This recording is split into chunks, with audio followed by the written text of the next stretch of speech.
everyone. Welcome to Happy to See Me. I'm Erika. So here's what I'm happy to see this week.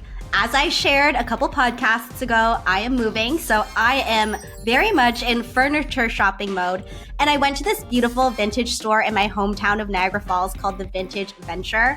And what I love about vintage shopping is being able to talk to the folks who work at the store and being able to get the backstory for the items that I pick up. Because I don't know, I think there's something so sweet and romantic about having a story behind some of the key pieces in your home. So I picked up this amazing wooden table that had this stained glass top on it. And the story was this man got it commissioned for his wife. The stained glass was made specifically to match the carpet in their house. And she loved this set of tables. I bought one of the tables.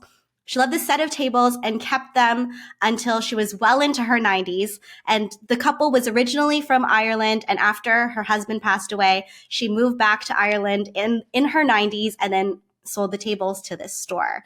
So the tables caught my eye because I thought that they were so beautiful and the real stained glass is so rare. But then to hear that, I don't know, that they were just this enduring symbol of love and somebody put in the thoughtfulness to get this made for his partner and she held on to it for almost all of her life. I thought that it was just such a good vibe and I thought they were so beautiful. So I'm quite happy to have that in my home. I will post the photos on my Instagram and also as I document my whole moving journey. But let me know in the comments if you have picked up any vintage items that have any amazing feelings or amazing backstories behind them that inspire you. Now, for today's episode, I am speaking to Mystic Michaela. So Mystic Michaela is a fourth-generation psychic medium who specializes in reading auras. So we talk about things like aura colors and what do the different aura colors mean about a person and their personality. Plus, we reveal what my aura color is. And spoiler alert, there will be no surprise to anyone when you find out what my aura color is. But we also talk about how Mystic Michaela started out as a teacher and then made the switch to spiritual work and how she dealt with judgments of people thinking, she was this crazy spiritual psychic lady who sees colors around people. Plus, we get to know a bit more about my aura, my family's aura, and how my aura colors compare to the aura colors of the other folks who have won Survivor. Plus, Mystic Michaela is a multi-author and she is the host of the Know Your Aura podcast. I've been a guest on there before, so make sure you check her out after this podcast. So without further ado, this is my spiritual chat with Mystic Michaela. I hope you enjoy it. I am so excited to have Mystic Michaela on the podcast today. Welcome. Thank you so much for having me. I'm so excited to be here on your podcast. I have been such a fan of yours for years. You know this. I was actually a guest on Michaela's podcast last year. It's called Know Your Aura with Mystic Michaela, where we talked about all things manifestation and spirituality. So first, I want to say thank you for taking the time to be here. And also just thank you for all of the work you do because you really change people's lives, myself included. That means so much to me. I'm very passionate about people taking power over their own spiritual journey. So anytime I hear something like that, it just makes my heart just overflow. So thank you for saying that. And yes, I loved having you on the podcast.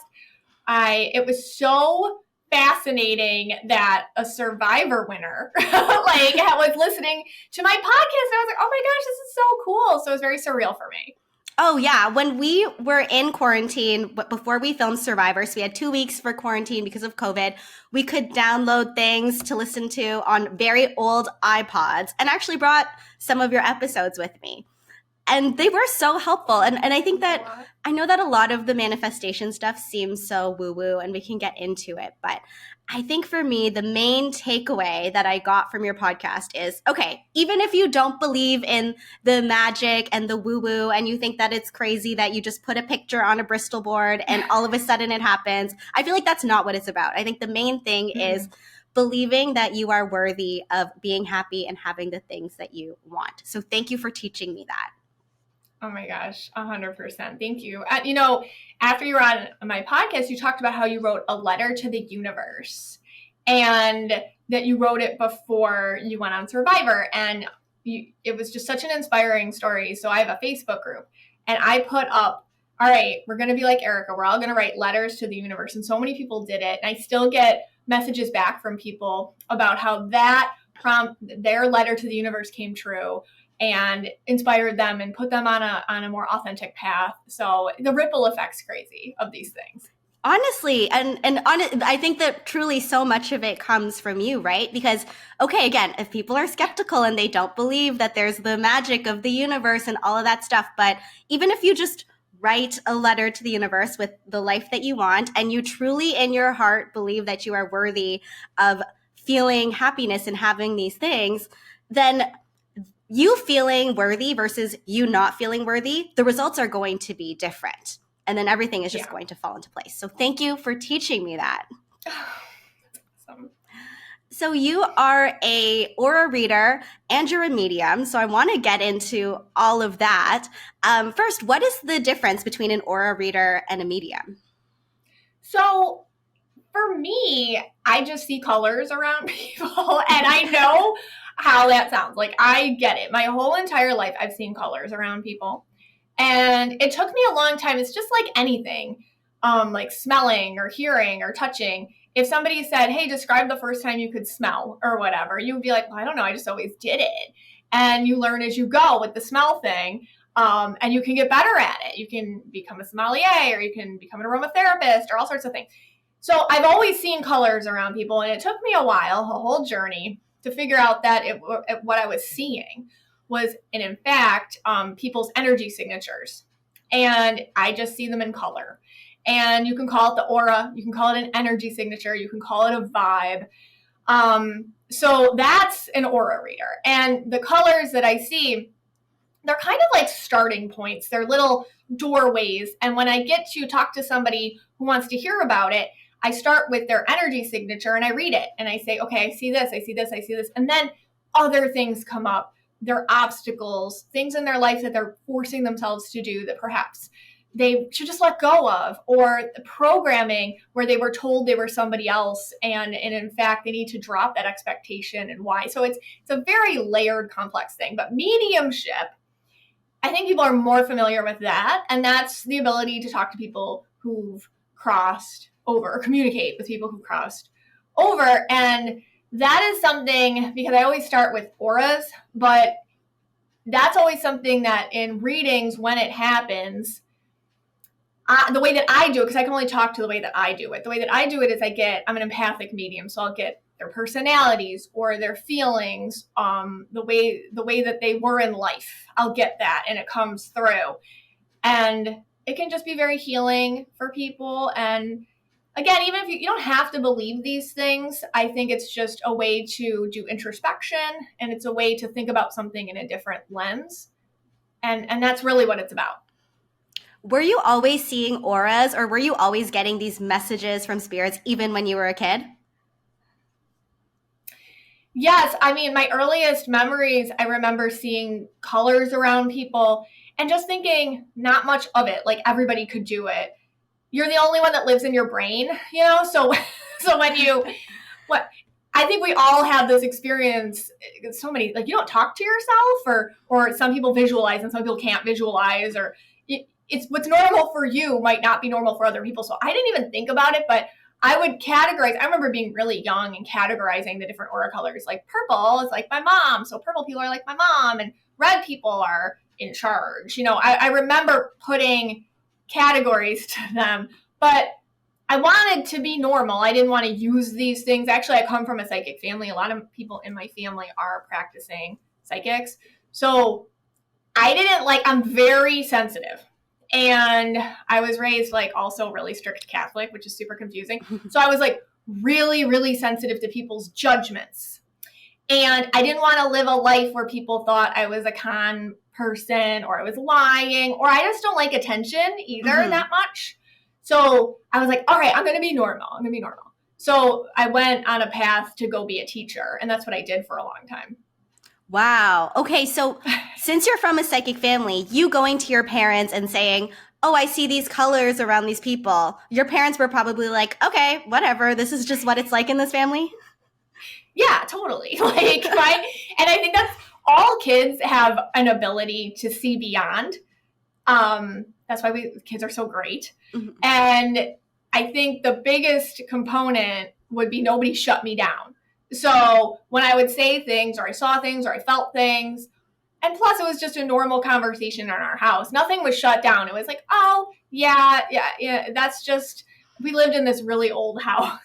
And we all just felt the woman who had lived there still occupying it. It was a very normal conversation, like, oh, you don't have to be scared. That's just the lady that lives in the house. And I know it sounds silly, but to me, it was not scary. And it wasn't something that was weird. It was just normalized. And that helps when it's normalized. So yeah, they were just like, cool, colors, all right. Wow. It's amazing that you grew up in this house where it was just normal to talk about spirituality, talk about things that are considered paranormal. So then if it was normal in your house, what prompted you to think, oh, this is weird. This isn't the life that I want to live. I want to go and be normal outside of my home? Because I feel like the way that I was raised too is, again, we were really strict Catholic, plus a lot of people in my family have this gift. And so just the way it was working was, okay, we don't talk about it. Hush, hush, don't talk about it. Because we knew we wouldn't be accepted into our community. I mean, I went to Catholic school. I was in a really, I grew up in South Buffalo, which was like really tight, Catholic, Irish Catholic people. Like, so it's like, you don't want to get shut out from that. And so there was a lot of what other people think fears about stuff, which definitely is generational.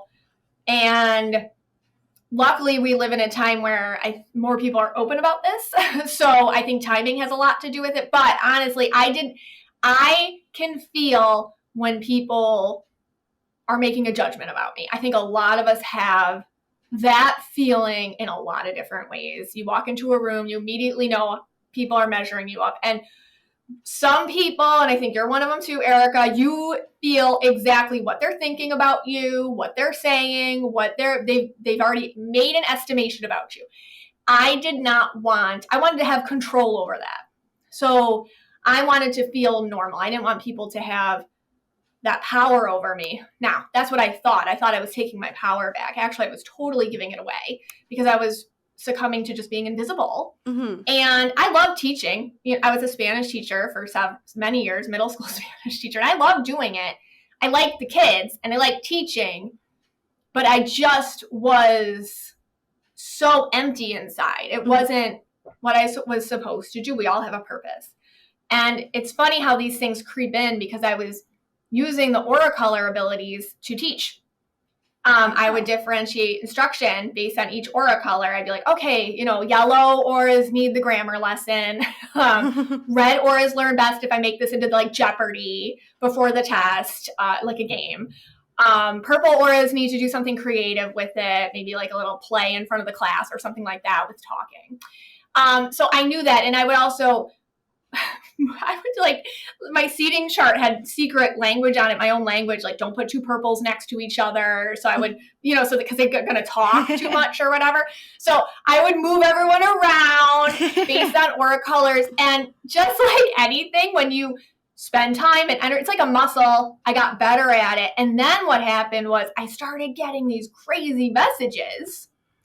And the messages were way deeper than what's I'm allowed to say. Like, I'm a Spanish teacher. I'm not your counselor. So like mom and dad would come in and I could tell they were treating their kid like he had to be a red, like a real macho, sports oriented, tougher kind of boy.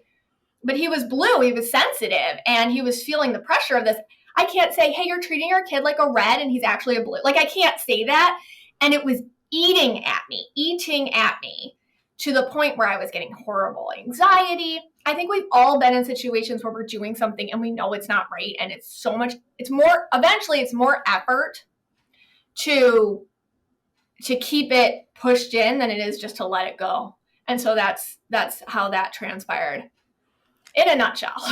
I can relate. I also went through a career change a few years ago. And yeah, there's this feeling where for so long you're doing the thing you should be doing on paper, but you feel like you're suppressing this part of yourself. So you either have to keep suppressing it or you have to take the risk and do something else. And you took a big risk because you went from this quote unquote normal job as a teacher to now pursuing spiritual work. So what went into that decision to go out there and do that? I mean, it was so many different things. I think I got into a slump in my life. We moved from New York to Florida, and it was like, okay, are you going back to work as a teacher? And it was like, it felt like the biggest betrayal. And by the way, teaching's great. I love teaching. And like I said, I really did love teaching. And I still do teach, just in a different way now. But anyways, and I couldn't do it. I couldn't do it. And I was doing these like odd jobs. Like I was nannying, and I was doing all these things that were good for the moment, but just Band-Aids.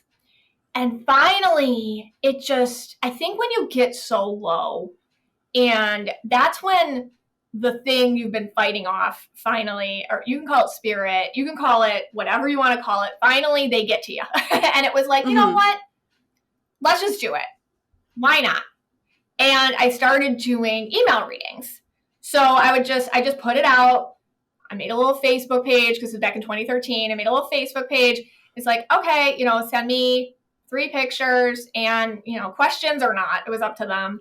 And I was getting people's selfies, and I would just write a couple paragraphs about it. And the feedback I was getting was like, wow, this is so helpful. It's so amazing. Like it was a confidence booster, because it was like, okay, wait, this is working. So I started very small, and I started very anonymously. And then, you just tiny little baby steps to where I am today.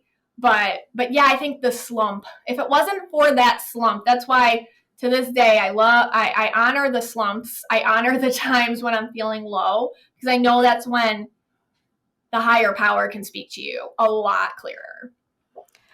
You said that you are very conscious of other people's thoughts and feelings and judgments. So then now that you have passed your slump and you've decided, okay, I'm going to go out there, I'm going to do this other thing, even if it's not necessarily clear what's going to happen, you're going to take the risk and do it. Were you afraid of judgments or people thinking that you were now this crazy lady who hears voices and sees colors? Oh, 100%. So how I combat that is a couple things. I did a lot of work. I'm very secure in my intention. My intention is not, you have to listen to what Michaela says. Like, I'm a teacher. A teacher isn't supposed to tell you what to think. They're supposed to give you a context where you find what's been in you all along. And that is how I do. That's the foot. That's the way. That's the foot I step on in everything I do. How is this a context where you can discover that which already resides in you? And because I am secure and I feel grounded, and I did a lot of work to not put others' thoughts and feelings and opinions on a higher platform than my own in my head, meaning my people pleaser stuff, I know that, like, this is my truth, and I know I'm being honest in my good intention to be a teacher for people to find themselves. So it's not, you don't have to believe in any of this stuff. I mean, I get a lot of people, colors, like the aura colors, are kind of just friendly, and they're easy, and they don't like freak people out. So I have a lot of people who are like, well, I get also, maybe you have synesthesia. Maybe, maybe you're just seeing something else. Maybe. Doesn't matter about what's happening with me. It's like, does it resonate? And if it does, what can you go do with it? Or what does it mean about you? So if I'm opening the door to somebody else's insight, then I feel like I did my job. So that's how I deal with it. I am secure that my intention is good.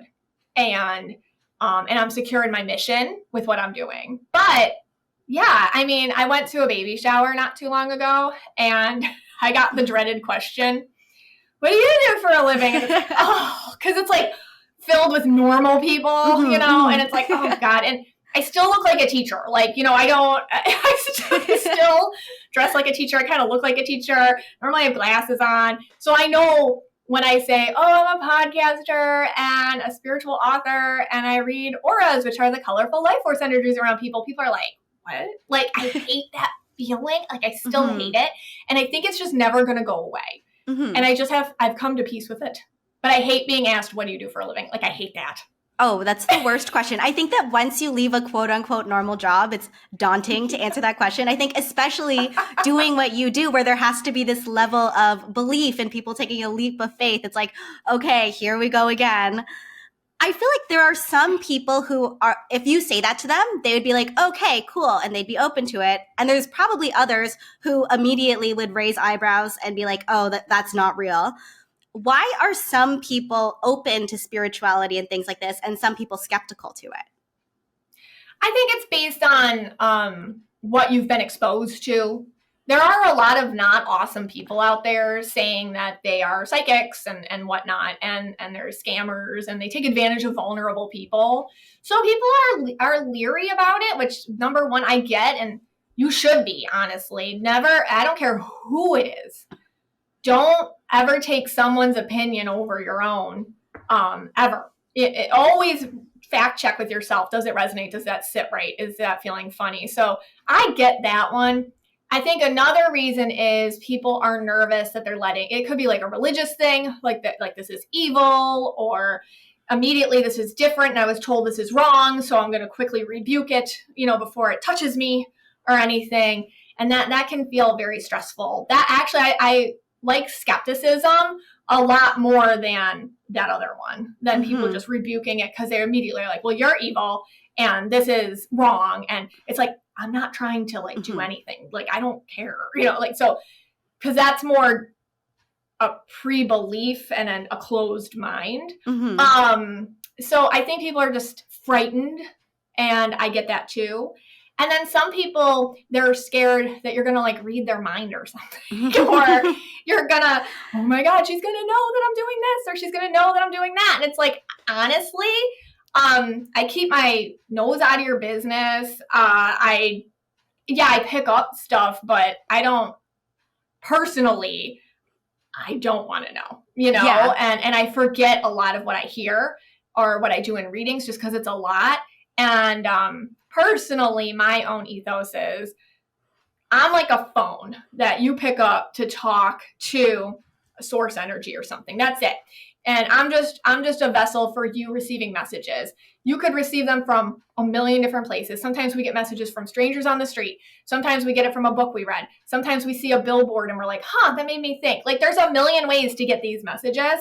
I'm just one of them. So I feel like people are worried that you're going to expose them or something. Yeah. It's not like Michaela's walking down the street, staring down strangers, and then figuring out every last thought, feeling, or memory they've ever had, okay? She's just a person living her life. Don't worry. Yeah, that's right. Well, you've built this wild spiritual business, and I mean wild in the best way, where what started with email readings, now you have this successful podcast, you have published multiple books with another one coming, and then you've done amazing brand partnerships like with Spotify and with Benjamin Moore, and there's so much that you have going on. With where you're at right now, does that align with where you thought you were going to be when you started spiritual work? I've learned, and I'm sure you can relate, not to define anything too clearly, because if I talked to myself 10 years ago and said, hey, this is what your life's going to look like, 10 years ago, me would be like, what? No way. Not at all. What I've learned is, and back to the manifesting thing, is I manifest through emotion. So with me, it's just how it works for me. And I think it works for, if regular manifesting doesn't work for you, this might work for you too. It's how am I going to feel? And my big thing was feeling safe, secure, feeling like I was helping, feeling like I was doing something worthwhile that I could get behind. So, and really trying to sit in those feelings. Like, I'm proud of what I did today. And I feel safe and secure in my life. And so it's interesting when you don't try to define what it looks like literally, and you stick with how it feels inside when it happens, all the crazy things that can happen because of that. Because anything that's really been cool that has kind of come up for me has been out of left field, really. seemingly out of left field. Like, oh, that's so weird. Like opportunities, just like, what a weird email, that's okay. Like whoa, so yeah. Yeah, I think that very much you have to operate with good intention and with aligning with what feels right to you. And then everything will kind of fall into place the way that it should. And also, so on manifesting, and also to show how in demand you are. Fun fact. So at the beginning of the pandemic is when I started listening to your podcast. And I thought, oh, I would love to speak to her one day. So I signed up for the waiting list to get a reading from you. And I was like, thousands, like literally there's 4 digits ahead of me in terms of when I could get a reading from you. But in that time, I managed to get on Survivor, win Survivor, be a guest on your podcast, and have you as a guest on my podcast. And I'm still not near the top of the list for a reading. So if anybody's waiting for a reading, I think I figured out the faster way to get one, okay? Just go my route. Yeah, go win, get on Survivor, go win it, get a podcast, like it'll all work out. Yeah, exactly. Funny. So I want to ask you now more about auras and aura colors, but let's take a quick break first. Okay, so let's talk about the different aura colors because you were mentioning people are red, purple, yellow. So what are the different colors you see and what do they mean? So there's like 8 or 9 aura colors that I see, and so there's blue, yellow, red, purple, indigo, pink, turquoise, and orange. So and usually people wear 2 at a time. Like, so usually you're a combination. Sometimes people are 3. Everyone wears it different. So I could be blue and you could be blue, but we wear it a little differently. It's like a sweater, or perfume. If I put it on and you put it on, it might be a little different, nuanced. Also, it's an energy. So it's not your intentions. Your intention, there's no bad aura colors is what I'm trying to say. Your intentions make you good or bad. Aura colors are more kind of how you execute what you're doing in life. So a lot of behaviors and whatnot can be explained through aura colors. And it's kind of a cheat sheet way to know yourself and to figure out how to communicate with other people too. It's a lot easier to see yourself and see other people. And then also understand, why do I like this versus why don't I like this? When you live authentically, which I just see as operating based on the aura colors that you authentically have. When you live authentically and do things that align with that, I just see it like you feel happier and you feel more at peace and things come easier to you. And so, yeah, that's the aura colors. Okay. So then can you tell me about each individual color and what that means about a person? Yes. Okay. So blue. Blues are compassionate caregivers that love to help other people. It's like nurses and therapists and people in HR and stuff like that. Yellows are organized, curious individuals who tend to deep dive into things and like to investigate. And I'll see them as accountants and real estate agents and interior designers. Purples are rebels, creative, spontaneous individuals who crave change for a context to know themselves better. Artists, podcast hosts, Survivor winners. No, podcast hosts, not really Survivor winners. We'll get into that. So, podcast hosts, people who sing. But I see purples scattered everywhere because it's hard for a purple to stay in one job for too long. Then we have greens. Greens are technical-minded, kind of scientific, engineer brains, very into systems. I see them as scientists, engineers, CEOs, anything with technology. Then we have red auras. Reds are leaders. They're protective. They like to get things done. They're very assertive. I'll see red auras as entrepreneurs, bosses, managers, firefighters, police officers, military too. And then there's indigo. Indigo's like blue, but more like kind of times 10.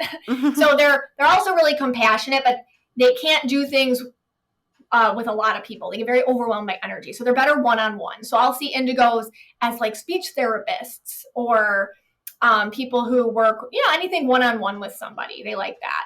And then we have pink auras. Pinks are fun-loving, romantic, kind of childlike people who live in the moment and live for making moments. I will see influencers, sometimes actresses, sometimes just icons like Pamela Anderson is a pink, like that. Then we have turquoises. Turquoises are very ethereal, mirrored-like people. They are able to get in a relationship with you and mirror out very easily what your insecurities are.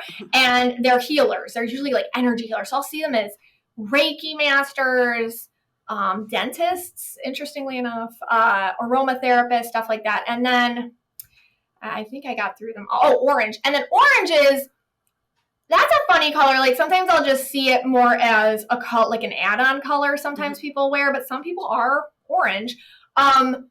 Crave change, top of the pack, crazy motivation, always charging full ahead. I see these as like politicians, a lot of times entrepreneurs, but the flashy kind. So that's how the breakdown of how they work.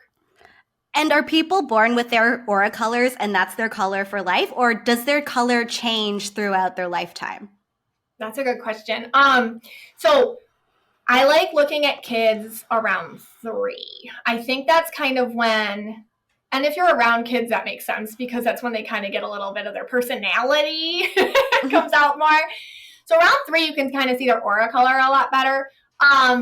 Usually what you have is what you stick with, but so many of us have different aura colors now than we did as kids. And that's just because, you know, survival and culture and upbringing and programming and whatnot. And depending on your aura color, like it might be easier for a yellow to stay a yellow than perhaps a turquoise to stay a turquoise, just because society is a little bit more conducive to nurturing yellow auras because they kind of fit in to our societal standards more than turquoises do. So I'll see like, oh, you were a turquoise kid, but now you're blue or whatever. So I can see, yes, you can change. And then the other thing that can happen is you can wear, this is actually back to the teaching.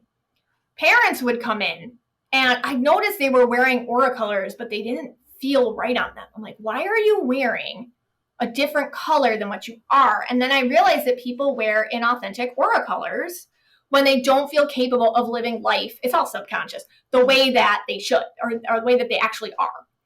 And so you can wear inauthentic aura colors. I wore that for a long time as a teacher.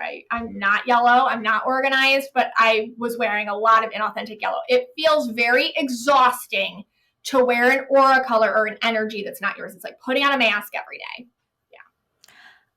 I wonder, is that something that even if we cannot physically see auras ourselves, is that something that we can sense? Like how you were talking about people wearing inauthentic auras. I feel like it's possible for us to see somebody and think, okay, they're not being their full self. Like, can we get a sense of auras ourselves too, even if we don't see them? Yes. Oh my gosh. And that is what I'm currently passionate for a long time about teaching everyone. I'm like, you don't have to see them.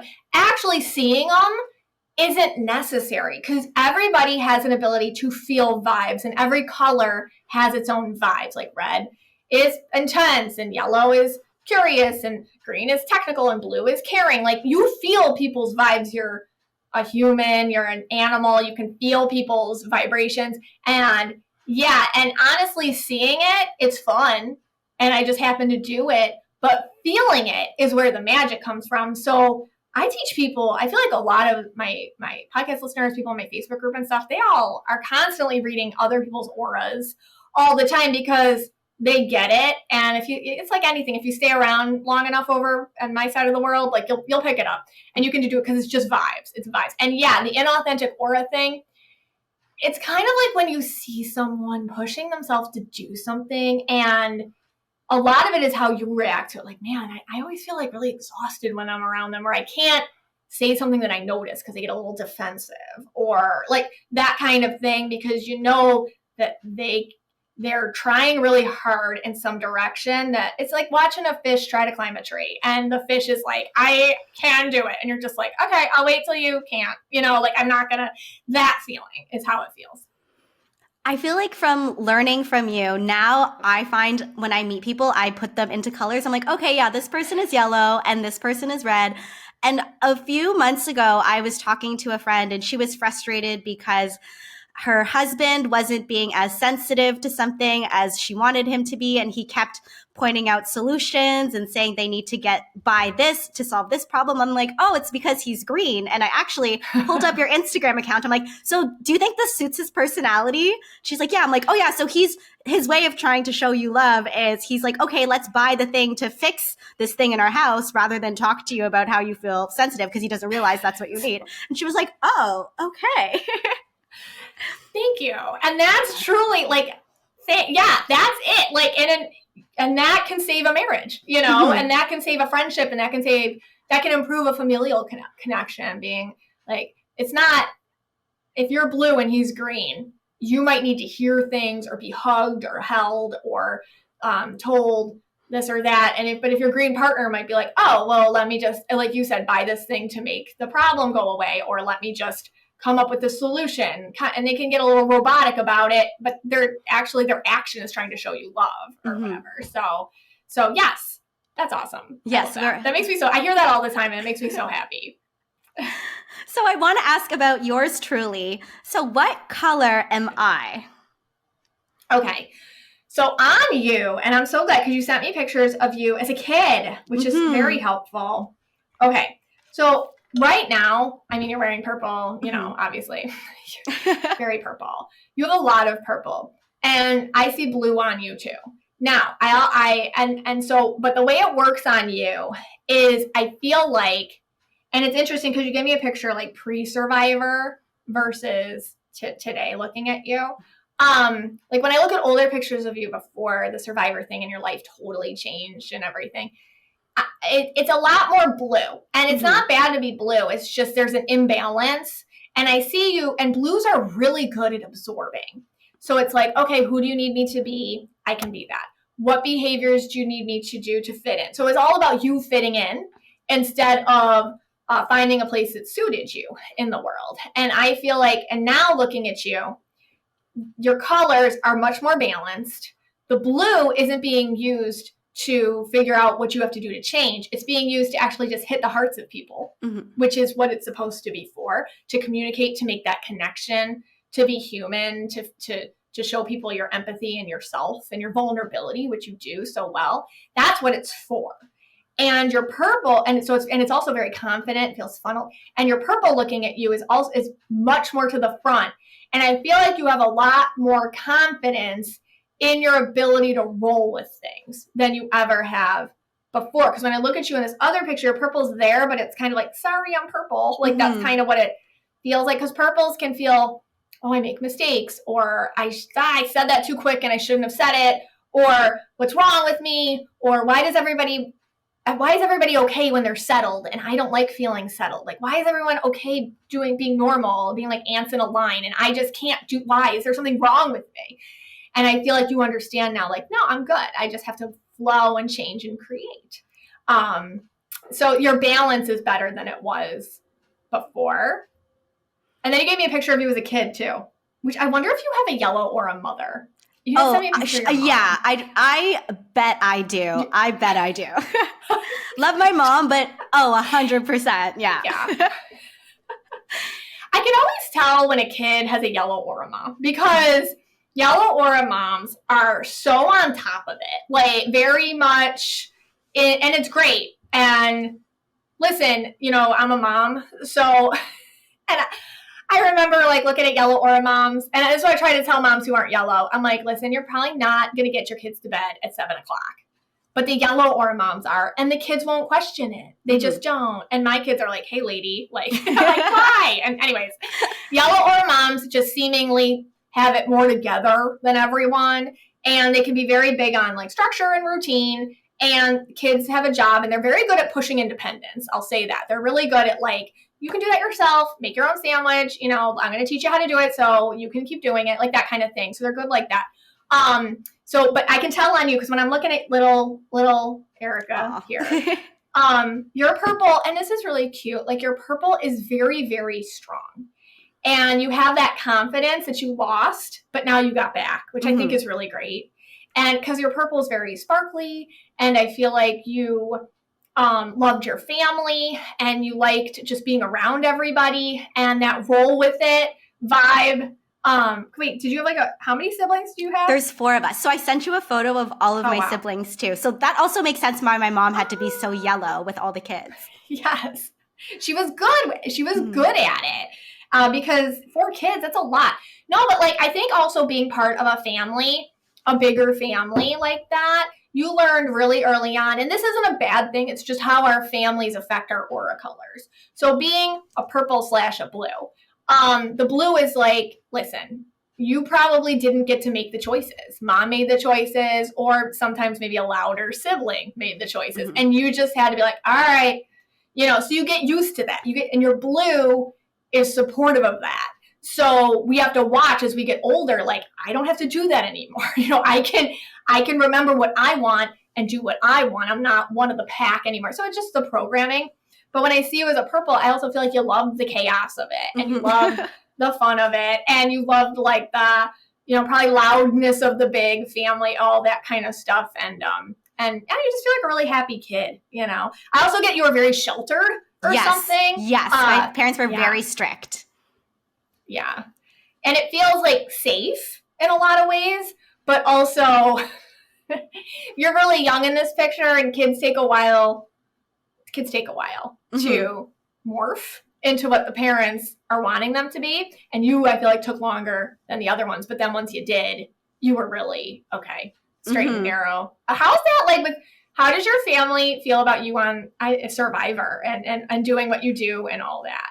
So if you asked them a few years ago, actually, I remember when I first told my mom I'm going to apply for Survivor, Canadians are eligible, she was like, no, but then people are going to lie to you and manipulate you and vote you out. I was like, no, Mom, that's what I'm going to do to other people, so don't worry. So she was initially scared. The rest of my siblings and my dad, they were on board.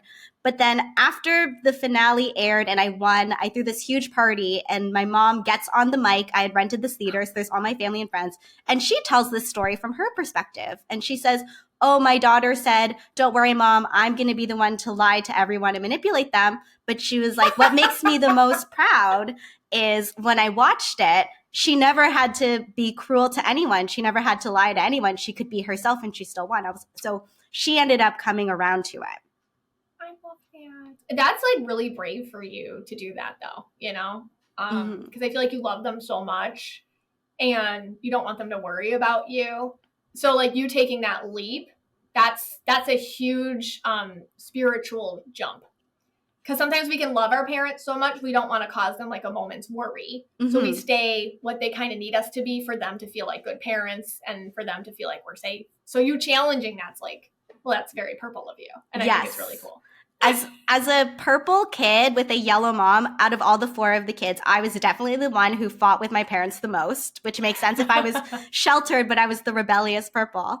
Can I guess what colors my siblings were? Do you have the photo with my siblings? Okay. Yeah. I'm going to zoom in. Okay. So my oldest brother, so there's 4 of us. It goes boy, girl, boy, girl. So my older brother, is he green and blue? That's what I see on him. Okay. Yeah, he's really blue as a kid. He feels very sensitive, actually. Yeah, he is. And then my younger brother, I don't know. I think he's blue or maybe indigo, but he's very sensitive. Yeah, I just see a lot of blue on him, or blue. There's blue to go, I call it, what's an indigo blue mix. He feels really close to Mom, really good with girls. Yes. Because he's a great listener. Yeah, he's great with girls. He feels like a real sweetie, he couldn't do anything wrong. So I get that on him too. I wonder if he's still the same. Yeah, we've actually had another a medium tell him that this is his first life on Earth, because he's the most apprehensive of all of the kids. He feels like when I see this picture, if I was talking to your mom about him, I'd be like, I feel like this one is attached to you. Good luck putting this one down. He's always around. What you doing, Mom? Like that. He just feels really sweet. So I can see that apprehension. But yeah, I don't know. I call it just a little clinger baby, but I love that. Yeah, that was him. He was the one, I think the only one, if you dropped him off at school, he was the one who was crying and holding on to my mom. I was like, bye, see ya. You're like, see ya. I know you're coming back. So my little sister, she's the youngest. She's purple and blue or purple and indigo, right? Yeah, well, she's really purple. She looks a little pink in this photo, Oh. I have to say. But she probably lost it. I bet, like, now, because it's really hard to stay pink. It is actually very hard to, I see a lot more pink kids than I do pink adults. But anyways, but she looks like, not just because she's the baby, although that probably didn't help. I feel like she's very La La Land about stuff a little bit. Now she's just a little thing, but I feel like she is intuitive, and they might have had to teach her to tap in more to how other people feel. Does that make sense? Like, you have to care about what everybody else is thinking now or something. I feel like that's she's very intuitive. She has her moments where she can connect. Yeah. She's very, like, her eyes, like, she's got those old soul, you know, that old soul vibe some kids have. She's got that. So I feel like with her, I would tell her to try to tap into her pink just a little bit here and there, because I wonder if she has amazing visualization abilities and an ability to kind of see worlds beyond ours. It's kind of crazy. Yeah. Yes. She's so cute. Are you close to her? I'm very close to her. I talk to her every day. And she's also a fan of your podcast. So she's going to just collapse when she hears what you've said about her. I'm going to leave it as a surprise. Okay, good. So when I was on the show, I know that you've seen clips of me on the show. Was my aura different when I was actually playing Survivor? You were really interesting. Yes, because I researched this all before you came on my podcast. So I was watching all this Survivor stuff. And I even got like collage of all the Survivor winners from the past and stuff, just to kind of like quick, like, what's the aura scape going on here? Anyways, when I saw you in the game, you can do this really, it's like you have amazing abilities with your aura. You can go invisible with it. So like your vibe can kind of shrink in on itself. And I feel like that was when I'm not a threat, like that kind of thing, or don't look at me today, or and I feel like you were really good at kind of creating an ability to absorb other people's colors, because I'd see you kind of do that during it, maybe to get into their mindset or to deflect off of you onto somebody else. I feel like a lot of it was like, don't see me, or like whatever, like that all the time. And you wore like a lot of different colors, which is interesting. It wasn't in an inauthentic way. It was it's like you really became one with your other contestants.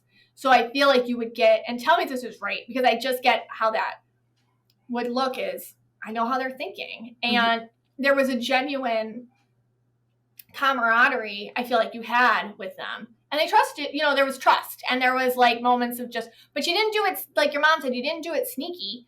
I feel like people just at the end must have been like, where'd she come from? Yeah, yes. Like that. Like, wait a second, how's she still here? Because they were all fighting it out with each other, and you're just kind of just an easy person to be around. So that's kind of how I saw you. I guess how that, what I would explain that is, Erika is very good at manipulating her own energy, and you're very self-aware, and you're very energy aware, and you're very good at understanding how people see you. Because I felt like when I was there, I was like, I would get a read on people, and then I'd realize, okay, this person is thinking this way. If they continue thinking this way, like their actions are going to lead them here. So why don't I just move this here, or put this person in front of them, or like manipulate the situation a bit? And if my understanding of what this person is thinking is right, then it's going to go the way that I want it to, and I still get to fly under the radar. That's all very intuitive behavior. And you doing it in a way where you're not shielding you did it, not that you weren't scared. I'm sure you were scared a lot. I would say it was more just kind of, I'm not going to run from the truth. And I'm going to work with what they get. You didn't try to, I feel like you didn't go in just looking at your energy. Like you didn't go in as somebody else. Like you went in exactly how you think I am is me. And that ability to take their image of you and work with it, I mean, that blows me away that you could do that. Thank you. I think it comes from a lot of the spiritual work that I did during the pandemic, and even listening to your podcast, having that time to reflect, and then realizing like my mantra going into the game, which one of the psychologists from the game said was very healthy, was, oh, I'm just going to go in and say I have everything it takes to win. I'm not saying it's guaranteed I win, but I'm saying who I am right now is enough. I have everything it takes to win. I love that. I'm going to use that. That's a good one. That's good for so many.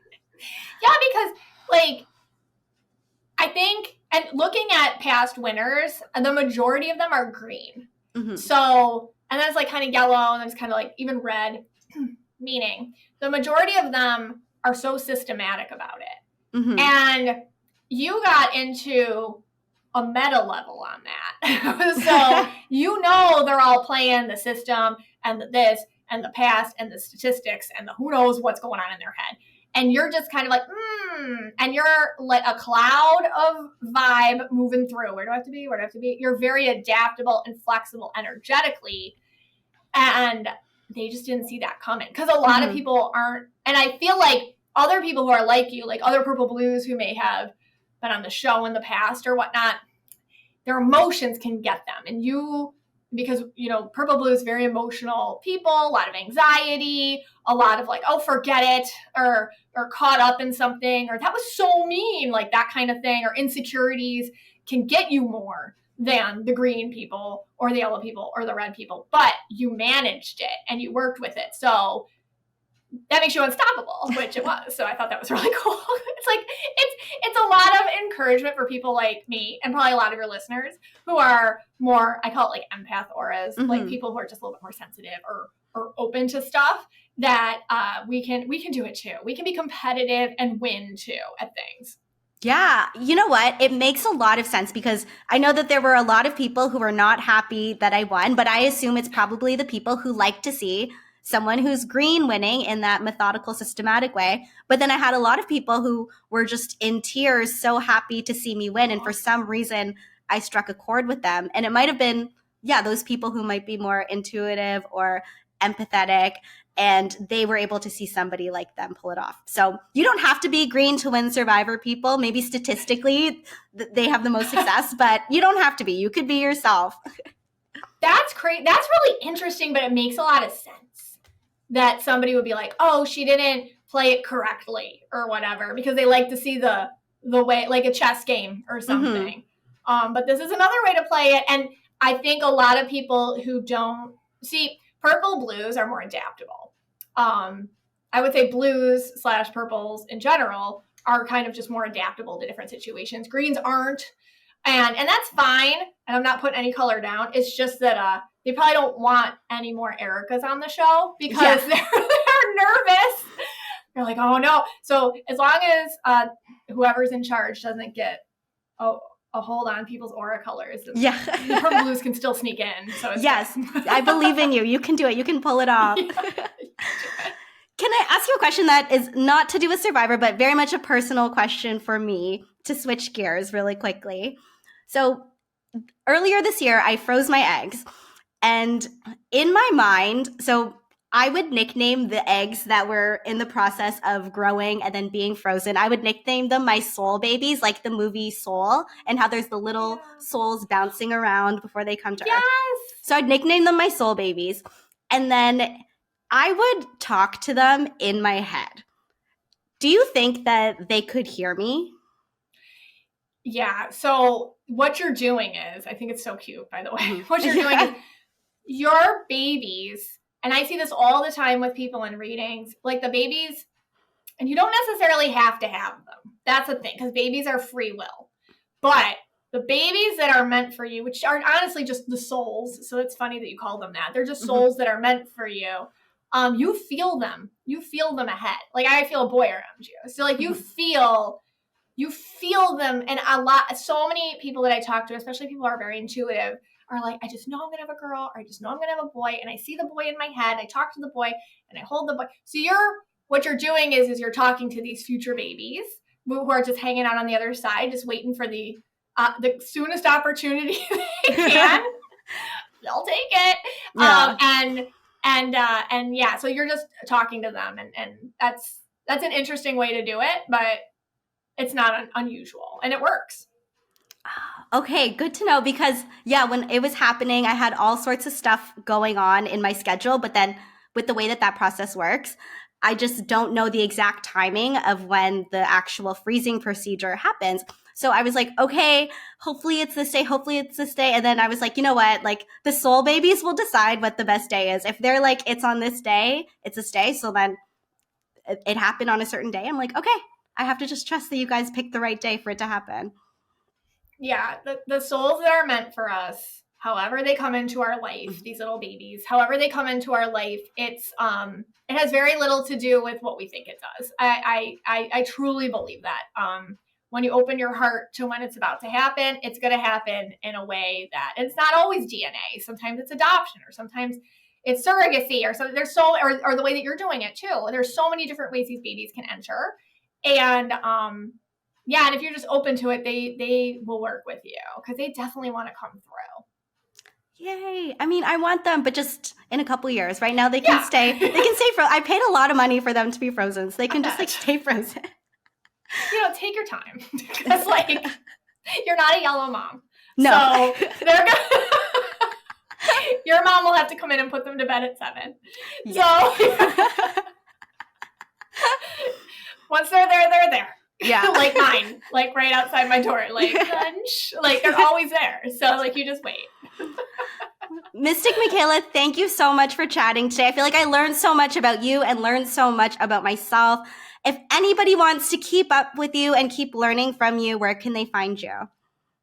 You can find me over on Instagram at Mystic Michaela. TikTok is The Mystic Michaela. My podcast is Know Your Aura with Mystic Michaela. And I have a new book coming out in December, What's My Aura? And I'm so excited about that. So thank you so much for having me too. This felt like such a wonderful, I got to catch up with you and I feel so warm inside. So thank you. Thank you. It was my pleasure. And I will link the episode where I am on Mystic Michaela's podcast in the show notes so you can go and check that out. But honestly, thank you so much. And I hope you have just an amazing rest of your day. And go feed your kids some lunch. I will. You take care, Erika. Thank you. Wow, I got so much out of that conversation, and I hope you did too. So I hope you enjoyed my chat with Mystic Michaela. Please check the show notes because I'll add the link to our podcast episode from her podcast.